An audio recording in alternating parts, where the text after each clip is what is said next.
All Punjab truck एकता union के प्रधान साहब, पूरे पंजाब तो आए अलग अलग यूनियन के प्रधान अहदेदार, तो मेरे भी ट्रांसपोर्टर भरा जो धरने पर बैठे है।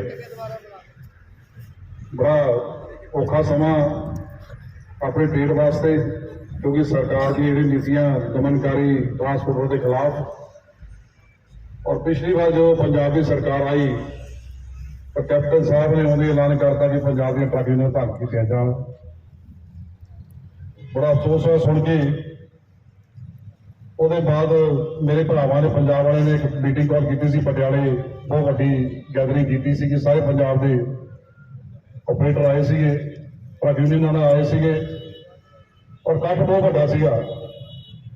सानू भी सदा दिता गया, असीं पहुंचे तो पूरी सपोर्ट की उस वेले, और उम्मीद भी सी जिस हिसाब का कट सीगा कि गाह तगड़े होकर चलांगे तो आप हो सकता बहाल करा दी यूनियन, पर कुछ ठंडे रह गए, आप कुछ कमजोरियां रह गई अपने विच, क्योंकि जी अपनी लोकल एसोसीएशन है यूनियन है, छोटे छोटे अपने जोड़े परिवार आ वो इस यूनियन तो चलते हैं।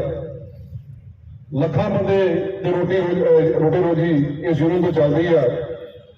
अपने भरावां की पुरानियां गड्डियां है जिहड़ियां सीजन लाते 3-3 4-4 महीने का, तो उन्होंने गुजारा हो जाता, पूरा साल उन्होंने निकल जाता है। पर सरकारों की सोच तो यह होंगी है कि आप रोजी रोटी दीए सारे में, पर इस सरकार ने अपनी रोजी रोटी खिंच ली तो आपको बिल्कुल ही बुरा हाल करता, यूनियन खत्म कर दी। अज आप सारे इस तरह इकट्ठे हुए हैं क्योंकि सरकार के दिन थोड़े है, 4-5 दिन बाद आचार सीटा लग जानी है, तो यूनियन किसी न किसी का बहाल कराइए। इस करके जो अपने भरा सारे इकट्ठे हुए इतने एकता वाले, उन्होंने सपोर्ट भी करते हैं। बाकी जो अपने ट्रांसपोर्टर्स है इन्हों डिमांडा रखने का रहनी है। All India motor transport Congress 1936 की बनी, लाहौर की बनी अपनी संस्था है, तो पूरा भारत अपने नाल अटैच है लगभग। लेकिन कई बार कई कारण होंगे कि आप किसी जोड़ नहीं पाते। पिछले 2 साल तो मैं प्रधान ऑल इंडिया का, क्योंकि अस ट्रक वाले है, साढ़े परिवार ट्रक वाले आ, साढ़े फादर बुजुर्गों ने भी तो पंजाब तो उठ के ड्राइवरिंग की, बाहर जाके ट्रक बनाए, क्योंकि पुराने समय तो जमीन घट होंगे सी, परिवार ਵੱਡੇ ਸੀਗੇ, पंजाब ज्यादा खेती करते सी, आप ट्रक चलाते थे, तो बड़े बड़े शहर ही बसाए, बड़े बड़े शहरों में बसे भी जाके, कलकत्ता हो गया, बॉम्बे हो गया, इंदौर हो गया, सारे शहरों से आप गए। बड़ी मेहनत सी अपनी, उस चीज को कायम रखने वास्ते आप कोशिश भी करते रहे, पर अपनी उन्हें तरक्की नहीं हो सकी, आप कामयाब नहीं हो सके, खासकर पंजाब वाले। मैं तो कहूँगा हालांकि जो मारवाड़ी लोग ने ट्रांसपोर्टर बना के वो कामयाब हुए, आप अपनी मेहनत की, सब कुछ किया, पर आपको कामयाबी नहीं मिली, आप ट्रकों से ही रह गए। अज ये हालात है कि आप ट्रक नहीं चला सकते, कोई घाटे का सौदा है। सरकार की नीतियां है, लगातार जो डीजल बढ़ाते हैं, अपना मेन जो खर्चा ही डीजल का होता है, 70% जो खर्चा बढ़िया डीजल है, जो डीजल बढ़ता अपना घाटा बढ़ता जाता है। सरकार ने सारा रेवन्यू जो हिंदुस्तान की सरकार चलती ਤੁਹਾਡੇ सिर से चलती है, जो डीजल तो उन्होंने रेवन्यू होता है, एक्साइज होती है, वैट होता है, वो ਤੁਹਾਡੇ करके होता है। एक साल से 3.5-4 लाख करोड़ रुपया ਤੁਹਾਡੇ ਤੋਂ इकट्ठा करते तो पूरा हिंदुस्तान चलाते हैं। वो नहीं चलाते, आप लोग चलाते हैं, सारे हिंदुस्तान का बोझ आप अपने मुंडिया चुकते हैं, पर अपने जो हाल किया जाता ਤੁਹਾਡੇ सामने है, साढ़े ड्राइवरों को किया जाता ਤੁਹਾਡੇ सामने है। एक पैसे की कदर नहीं करते, ना अपनी रिस्पैक्ट करते, दिन रात आप मरते। तो भावो सरकार साढ़े सिर से चलती है, सब कुछ साढ़े सिर से होंगे, फिर भी साढ़े खिलाफ पॉलिसियां बनदियां हैं।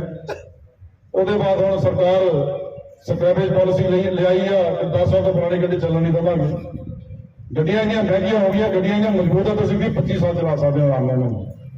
लेकिन सरकार बड़े बड़े उद्योगपतियां रल के अपना फायदा सोचती है, अपना कुछ नहीं सोचती। आप तगड़े होकर वो भी काम करना है। एक मेरे भरावां ने एकता ने पहले ओवरलोडिंग का अभियान चलाया सीगा, ਉਹਦੇ ਵਿੱਚ गिरफ्तारियां भी हुई, केस भी दर्ज हुए। ओवरलोडिंग एक कैंसर है सब तो बड़ा अपने वास्ते। ओवरलोडिंग कोई पैसा नहीं मिलता, कुछ नहीं मिलता, सिर्फ व्यापारी का फायदा होता है। गलती का पहले 15 ਦੀਆਂ ਗੱਡੀਆਂ ਹੋਣੀਆਂ ਸੀਗੀਆਂ, तो सेंटर ने अथॉरिटी पास कर दी है, साड़ी भी थोड़ी गलती रही, वो असी बड़ा एक्शन लिया। ਉਹ ਜਿਹੜੇ $15 ਸੀ $15 ਸਾਨੂੰ ਉਹਨਾਂ ਭਾੜਾ ਪੈਂਦਾ ਸੀ $18 ਵੀ ਉਹਦਾ ਹੀ ਮਿਲਦਾ ਹੈ। ਘਰ ਅਲੱਗ ਬਾੜਦੇ ਆਪਣੇ ਲੇਕਿਨ ਅਸੀਂ ਕੋਸ਼ਿਸ਼ ਕਰਦੇ ਹਾਂ ਟਰੱਕ ਆਪਰੇਟਰ ਹੋਣ ਦੇ ਨਾਤੇ ਕਿ ਆਪਾਂ ਟਰੱਕਾਂ ਦੇ ਵੱਧ ਤੋਂ ਮਦਦ ਕਰ ਸਕੀਏ ਉਹ ਨਾਲ ਖੜ ਸਕੀਏ। ਜਿੱਦਾਂ ਮੇਰੇ ਭਰਾ ਨੇ ਦੱਸਿਆ ਕਿ ਅਸੀਂ ਕਰੋਨਾ ਦੇ ਵਿੱਚ ਵੀ ਲਗਾਤਾਰ ਦਿਨ ਰਾਤ ਸੰਪਰਕ 'ਚ ਰਹੇ ਲੋਕਾਂ ਦੇ ਗੱਡੀਆਂ ਵੀ ਛੜਾਈਆਂ, ਕਿਸੇ ਗੁਜਰਾਤ 'ਚ ਗੱਡੀਆਂ ਫਸੀਆਂ ਸੀਗੀਆਂ ਕਈ ਦਿਨਾਂ ਤੋਂ ਉੱਥੇ ਵੀ ਛੜਾਈਆਂ, ਪੂਰੇ ਡੇ ਛੜਾਈਆਂ ਜਿੱਥੇ ਵੀ ਸਾਨੂੰ ਲੋੜ ਪਈ। ਹੋਰ ਵੀ ਅਸੀਂ 24 ਘੰਟੇ ਕੋਸ਼ਿਸ਼ ਕਰਦੇ ਰਹੇ ਆਪਣੇ ਟ੍ਰੇਡ ਵਾਸਤੇ, ਆਪਣੇ ਭਰਾਵਾਂ ਵਾਸਤੇ। ਔਰ ਜਿਹੜਾ ਅੱਜ ਦਾ ਮੁੱਦਾ ਜਿਹੜਾ ਸਭ ਤੋਂ ਵੱਡਾ ਮੁੱਦਾ ਜਿਹੜਾ ਆਪਣਾ ਟਰੱਕ ਯੂਨੀਅਨ ਬਹਾਲ ਕਰਨ ਦਾ ਹੈਗਾ, ਜਿਹੜਾ ਆਪਣੇ ਭਰਾ ਕੋਸ਼ਿਸ਼ ਕਰ ਰਹੇ ਪ੍ਰਧਾਨ ਸਾਹਿਬ ਸਾਰੇ ਰਲ ਮਿਲ ਕੇ ਇਹਨਾਂ ਨੂੰ ਕਿੱਦਾਂ ਬਹਾਲ ਕਰੀਏ ਤਾਂ ਕਿ ਆਪਣਾ ਅੱਗੇ ਆਉਣ ਵਾਲਾ ਜਿਹੜਾ ਆਪਣਾ ਸਮਾਂ ਉਹਨੂੰ ਆਪਾਂ ਕਿਸੇ ਤਰ੍ਹਾਂ ਬਚਾ ਸਕੀਏ, ਚੰਗਾ ਸਮਾਂ ਆ ਸਕੇ ਆਪਣੇ ਕੋਲ। ਉਸ ਦਾ ਹੋਈ ਆ ਕੱਲ ਕੋਈ ਸੁਨੇਹਾ ਮਿਲਿਆ ਸੀਗਾ ਤਾਂ ਅਸੀਂ ਅੱਜ ਪਹੁੰਚ ਗਏ ਇੱਥੇ। ਸਾਡਾ ਫਰਜ਼ ਹੀ ਬਣਦਾ ਸੀ ਭਰਾਵਾਂ ਨਾਲ ਖੜਨਾ। ਅੱਜ ਇਹ ਸਾਰਿਆਂ ਨੇ ਫੈਸਲਾ ਕੀਤਾ ਸਾਰੇ ਰਲ ਮਿਲ ਕੇ, ਜਿੱਦਾਂ ਪ੍ਰਧਾਨ ਸਾਹਿਬ ਨੇ ਦੱਸਿਆ ਕਿ ਕੱਲ ਸਾਡੀ ਚੰਗੀ ਸਾਹਿਬ ਨਾਲ ਮੀਟਿੰਗ ਹੈਗੀ ਆ। ਮੀਟਿੰਗ ਤੇ ਜ਼ਰੂਰ ਜਾਣਾ ਚਾਹੀਦਾ ਕਿਉਂਕਿ ਇਹ ਕੁਛ ਹੀ ਸਮਾਂ ਰਹਿ ਗਿਆ, 5-7 ਦਿਨ ਹੋ ਗਏ ਤੁਹਾਡੇ ਕੋਲ, ਉਹਦੇ ਬਾਅਦ ਤੁਹਾਨੂੰ ਸਮਾਂ ਨਹੀਂ ਮਿਲਣਾ, ਭਾਵੇਂ ਹੀ ਆਪਣਾ ਕੰਮ ਹੋਣਾ ਹੈ। ਕੱਲ੍ਹ ਦੀ ਮੀਟਿੰਗ ਅਗਰ ਕਾਮਯਾਬ ਹੁੰਦੀ ਜੋ ਫੈਸਲਾ ਕੀਤਾ ਬਹੁਤ ਚੰਗੀ ਗੱਲ ਹੈ, ਪਰ ਕਈ ਵਾਰੀ ਸੰਭਾਵਨਾ ਘੱਟ ਹੁੰਦੀਆਂ, ਮੀਟਿੰਗ ਤਾਂ ਜ਼ਰੂਰ ਹੋਊਗੀ ਪਰ ਸੰਭਾਵਨਾ ਘੱਟ ਹੁੰਦੀਆਂ। ਇਸ ਕਰਕੇ ਆਪਾਂ ਅੱਗੇ ਤਿਆਰੀ ਕਿੱਦਾਂ ਕਰਨੀ ਹੈ ਉਹ ਵੀ ਆਪਾਂ ਨੂੰ ਅੱਜ ਫੈਸਲਾ ਕਰਨਾ ਪੈਣਾ ਹੈ। ਆਪਸ ਵਿੱਚ ਵਿਚਾਰ ਹੋਏ ਆ ਕਿ ਕੱਲ੍ਹ ਦੀ ਮੀਟਿੰਗ ਅਗਰ ਕਾਮਯਾਬ ਨਹੀਂ ਹੁੰਦੀ ਤਾਂ ਪਰਸੋਂ ਤੋਂ ਆਪਾਂ ਉਹ ਆਪਣੀ ਹੜਤਾਲ ਕਰਨੀ ਪੈਣੀ ਪੂਰੇ ਪੰਜਾਬ ਦੇ ਨਾਲ, ਖਾਣਾ ਪੈਣਾ ਸਾਰਿਆਂ ਨੂੰ ਤਗੜੇ ਹੋ ਕੇ।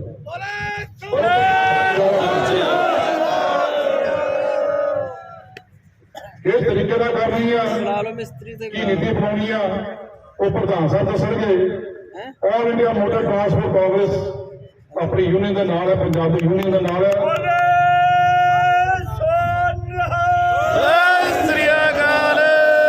ਤੁਹਾਡੇ ਦਾ ਮੋਢਾ ਲਾ ਕੇ ਅਸੀਂ ਖੜਾਂਗੇ ਨਾਲ, ਜੋ ਸਾਡੇ ਕੋਲ ਅਸੀਂ ਕਰਾਂਗੇ।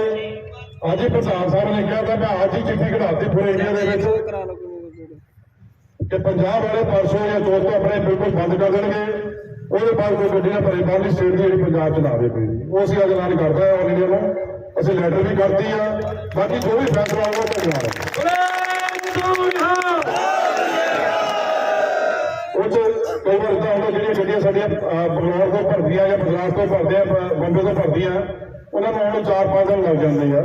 ਜੇ ਆਪਾਂ ਜੇ ਅੱਜ ਅਨਾਉਂਸ ਕਰਦੇ 4-5 ਦਿਨ ਗੱਡੀਆਂ ਪਹੁੰਚਣ ਨੂੰ ਲੱਗਦਾ, ਘੱਟ ਤੋਂ ਘੱਟ ਆਪਾਂ ਨੂੰ ਗੱਡੀਆਂ ਛੱਡਣੀਆਂ ਪੈਣੀਆਂ। ਉਹਦੇ ਬਾਅਦ ਜਿਹੜੀ ਕੱਲ੍ਹ ਜਾਂ ਪਰਸੋਂ ਦੀ ਲੋਡਿੰਗ ਹੋਊਗੀ ਆਪਾਂ ਮੀਟਿੰਗ 'ਚ ਕਰ ਲਵਾਂਗੇ, ਉਹ ਗੱਡੀ ਆਪਾਂ ਰੋਕਾਂਗੇ। ਪਰ ਸਾਡੇ ਕੋਲ ਪੂਰੀ ਸਪੋਰਟ ਹੈਗੀ ਹੈ, ਅਸੀਂ ਐਲਾਨ ਵੀ ਕਰ ਦੇਵਾਂਗੇ, ਜੰਮੂ ਕਸ਼ਮੀਰ 'ਚ ਵੀ ਗੱਲ ਕਰ ਲਵਾਂਗੇ। ਅਸੀਂ ਬਿਲਕੁਲ ਤੁਹਾਡੇ ਨਾਲ ਖੜੇ ਹਾਂ ਕਿਉਂਕਿ ਜੇ ਤੁਸੀਂ ਬਚੋਗੇ ਤਾਂ ਅਸੀਂ ਬਚਾਂਗੇ। ਯੂਨੀਅਨ ਤਾਂ ਹੀ ਬਚਣਗੇ ਜੇ ਆਪਣੇ ਟਰਾਂਸਪੋਰਟਰ ਟਰੱਕ ਵਾਲੇ ਬਚਣਗੇ। ਯੂਨੀਅਨ ਤੁਹਾਡੇ ਸਿਰ ਤੇ ਆ, ਪ੍ਰਧਾਨ ਤੁਹਾਡੇ ਸਿਰ ਤੇ ਆ, ਤੇ ਤੁਸੀਂ ਨਾ ਰਵਾਂਗੇ ਤਾਂ ਕੋਈ ਯੂਨੀਅਨ ਵੀ ਨਹੀਂ, ਕੁਛ ਨਹੀਂ ਬਚਣਾ, ਇਹ ਧੰਦਾ ਵੀ ਨਹੀਂ ਬਚਣਾ। ਇਸ ਕਰਕੇ ਆਪਾਂ ਸਾਰੇ ਨਾਲ ਮਿਲ ਕੇ ਇਹਨੂੰ ਕਾਮਯਾਬ ਕਰਨਾ ਹੈ, ਪ੍ਰਧਾਨ ਜੀ ਦਾ ਸਾਥ ਦੇਣਾ ਹੈ। ਤਾਂ ਜਿੰਨੇ ਆਪਣੇ ਲੋਕ ਯੂਨੀਅਨ ਹੈਗੀਆਂ ਪੰਜਾਬ ਦੀਆਂ, ਤਾਂ ਸਾਰੇ ਬੇਨਤੀ ਵੀ ਕਰਦਾ ਸਾਰੇ ਇਕੱਠੇ ਹੋ ਕੇ ਇਕਜੁੱਟ ਹੋ ਕੇ ਤਗੜੇ ਹੋ ਕੇ ਆਪਣੀ ਸੁਣਵਾਈ ਨੂੰ ਲਈਏ। ਤਾਂ ਜਿੱਦਾਂ ਵੀ ਕਾਮਯਾਬੀ ਕਰੀਏ ਤਾਂ ਆਪਣੀ ਯੂਨੀਅਨ ਬਹਾਲ ਕਰੀਏ ਤਾਂ ਕਿ ਆਪਣੇ ਜਿਹੜੇ ਪੁਰਾਣੇ ਦਿਨ ਫੇਰ ਮੁੜ ਕੇ ਆਉਣ ਤਾਂ ਆਪਾਂ ਕਾਮਯਾਬ ਹੋਈਏ। ਸੱਚ ਗੱਲਾਂ ਤਾਂ ਬਹੁਤ ਲੰਬੀਆਂ ਹੈਗੀਆਂ ਪਰ ਫਿਰ ਆਪਾਂ ਵਿਚਾਰ ਯੂਨੀਅਨ ਨੇ ਇਹ ਐਲਾਨ ਕੀਤਾ ਜਿਹੜੇ ਸਪੈਸ਼ਲਾਂ ਭਰ ਰਹੇ ਉਹ ਨਾ ਭਰਨ ਤੇ ਪੂਰਾ ਸਾਥ ਦੇਣ। ਪਰਸੋਂ ਨੂੰ ਪੂਰੀ ਆਪਣੀ ਤਿਆਰੀ ਖਿੱਚਦੇ ਹੋਏ ਅੱਜ ਨੇ ਸਿਰਫ ਖੜੀਆਂ ਕਰਦੇ ਤੁਸੀਂ ਸਰਕਾਰ ਦੇ ਨਾਲ ਧੂਆਂ ਨਿਕਲ ਹੋਇਆ ਮੇਰੀ ਗੱਲ